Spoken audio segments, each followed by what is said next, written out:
विधान परिषद अध्यक्ष राम शिंदे ने नागपुर शीत सत्र के दौरान अध्यक्ष पद का पदभार संभालने के बाद आज बालूमामा और जागृत कन्हेरी मारुति के दर्शन किए, जिसके बाद राम शिंदे बारामती में मीडिया से रूबरू हुए। इस मौके पर उन्होंने कई मुद्दों पर अपनी प्रतिक्रिया दी। जवळपास 2.5 वर्ष म्हणजे 30 महिने प्रलंबित होते आणि 19 डिसेंबर 2024 रोजी सभापती पदाची निवडणूक पार पाडली। बिनविरोध आणि सभागृहात एकमताने ठराव होऊन माझी सभापती पदी माझी निवडणूक पूर्ण झाली। त्या पदासाठी सभापती म्हणून घोषित करण्यात आलं। पण एकंदरीतच सभापती पद झाल्याच्या नंतर अधिवेशन संपलेलं आहे।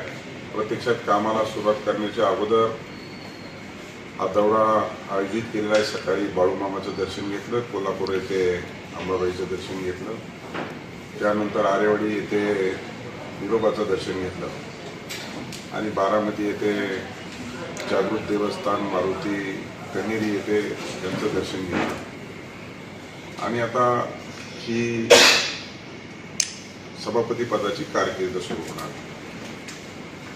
पण महत्त्वाचं म्हणजे मी विधानसभेच्या निवडणुकीच्या अगोदर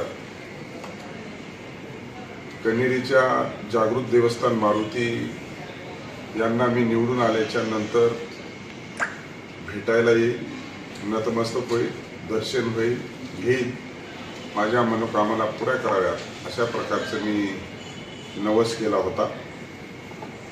परंतु माझा अल्पशा मताने पराजय झाला आणि मी विधान परिषदेचा सदस्य असल्या कारणानं मी विधिमंडळाच्या सर्वोच्च पदावरती माझी निवड झाली आणि म्हणून जागृत देवस्थान मारुतीचं आणि मी इच्छा व्यक्त केली, मला आशीर्वाद दिला, परंतु थोडासा कमी पडला।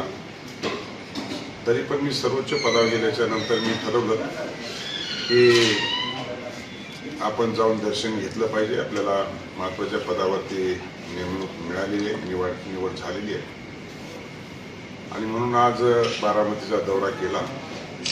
दरम्यानच्या काळात आमदार रोहित पवार यांनी माझा नागपूर येथे सत्कार केला। त्यावेळेस मी त्यांना सांगितलं की आता जर सत्कार करायचा असेल तर माझा सत्कार घरी केला पाहिजे, कारण मी तुमचा सत्कार निवडून आल्यावर घरी केला होता। आता मी जरी निवडून आलो नाही तरी तुमची इच्छा माझा सत्कार करण्याची झाली आहे, तर मी माझ्या घरी तुमचा सत्कार केला तर तुम्ही माझ्या घरी सत्कार केला पाहिजे। त्यांनी कबूल केलं। मग मी नागपूर येथे हिवाळी अधिवेशनाच्या दरम्यान सत्कार स्वीकारला। पण आज दिवसभरामध्ये मी बारामतीला कालपासून बारामतीला येणार आहे असं कळून देखील आतापर्यंत त्यांच्याकडून काही निमंत्रण मिळालं नाही। पण शेवटी मी केलेला सत्कार जर त्यांना सत्कार करायची इच्छाच आहे तर घरी बोलून सत्कार केला पाहिजे आणि ही त्यांची संस्कृती त्यांनी जोपासली पाहिजे।